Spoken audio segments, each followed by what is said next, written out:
Bismillahirrahmanirrahim. Assalamualaikum warahmatullahi wabarakatuh.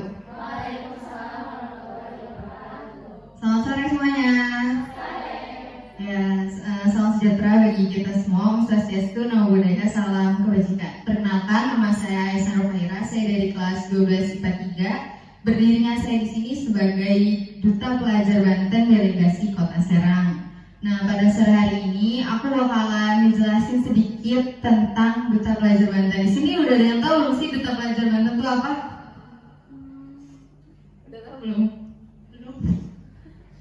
Ya udah, kalau gitu aku jelasin ya, apa sih Duta Pelajar Banten itu? Are you ready?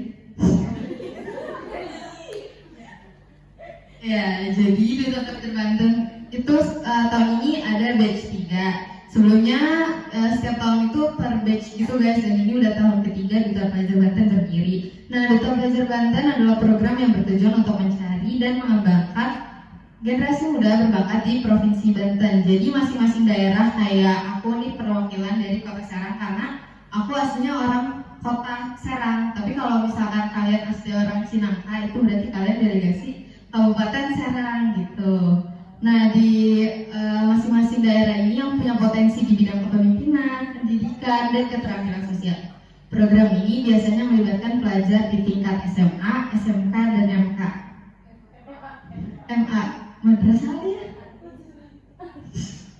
Nah, itu dipilih untuk mewakili daerah masing-masing sebagai duta yang aktif dalam kegiatan edukasi sosial dan budaya.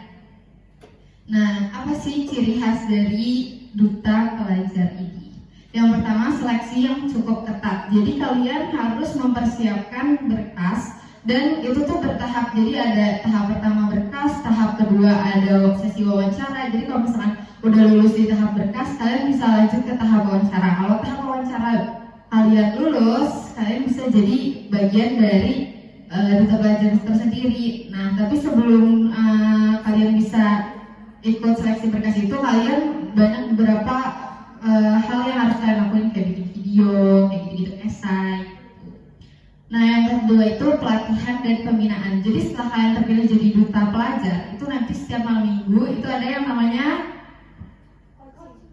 pinter banget, temen aku sampai hafal. Jadi emang itu rutinitas banget, setiap malam minggu itu ada coaching. Jadi dimana kalian itu dibimbing, dibina. Dan menurut aku kalau di Duta Pelajar ini emang keluarganya cukup erat. Jadi emang kita tuh benar-benar dikontrol sama yang namanya kakak fasilitator atau kakak yang alumni yang sebelumnya gitu. Dan di Duta Pelajar ini kita juga benar-benar harus jadi contoh buat orang lain gitu, remaja lain. Apalagi kita juga kan aktif di media sosial ya, jadi harus benar-benar bisa menjadi contoh gitu. Personal branding kalian juga harus benar-benar dibangun, harus aktif gitu. Dan selain ada coaching, kalian juga ada rapat per divisi gitu, kayak kita di sini OSIS. Tapi bedanya kalau di sana tuh divisinya tuh ada charity. Charity tuh kayak sosial, kayak humas gitu. Ada TikTok, YouTube, sama memotivasi pelajar. Nah, itu buat kalian masuk ke divisi itu kalian daftar. Tapi misalkan kalian daftar jadi charity, nah belum tentu kalian keterima jadi charity karena ya itu tergantung passion dan kalian melihat kalian tuh cocok atau enggak di divisi tersebut. Kayak aku daftar di charity dan alhamdulillah aku keterima di divisi charity gitu guys. Yang ketiga ada misi dan tanggung jawab.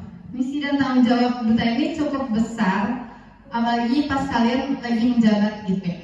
Yang paling utama sih sebenarnya tanggung jawab kalian dengan membawa selempang ini, dengan membawa brand kalian tuh duta. Jadi pasti orang tuh apa-apa tuh yang kayak duta gitu. Jadi kan benar-benar harus menjaga image kalian gitu.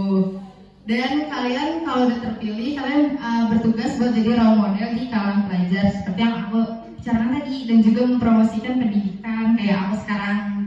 Dan juga kalian tuh bakalan ada kayak datang-datang ke event-event kayak budaya-budaya Banten gitu, kayak representasi kalau kalian tuh sebagai duta. Misalkan kalian datang ke acara duta batik gitu, yang kayak budaya-budaya gitu.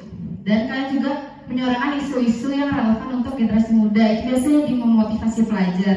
Jadi kalian juga bikin konten-konten yang bisa mendidik generasi muda gitu. Yang Yang keempat itu ada kegiatan positif. Kegiatan itu mencakup kayak